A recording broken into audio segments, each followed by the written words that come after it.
पेश है हिंदी जबान में अपडेट।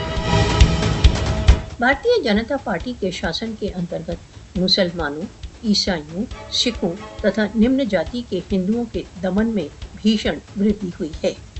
भारत में अल्पसंख्यकों को अपने अस्तित्व के लिए निरंतर बढ़ती हिंदुत्व चुनौतियों का सामना है। मोदी शासन भारत को इसके अल्पसंख्यक धार्मिक समुदायों से मुक्त करने के भयंकर मिशन पर है।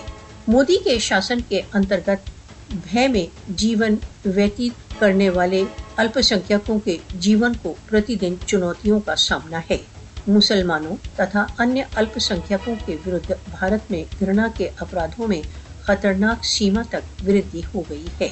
मणिपुर में ईसाइयों की टारगेटिंग मोदी के भारत में अल्पसंख्यकों के जननाश को उजागर करता है। मोदी बहुत व्यवस्थित रूप से भारतीय नीतियों को हिंदुत्व लक्ष्यों के अनुसार रूप दे रहा है। मोदी की अंतिम धारणा भारत को केवल एक हिंदू देश बनाने की योजना है।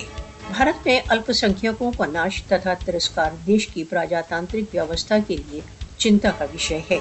अंतर्राष्ट्रीय समुदाय के दोहरे मानों ने मोदी शासन को धार्मिक अल्पसंख्यकों के प्रजातांत्रिक नाश का अवसर दे दिया है।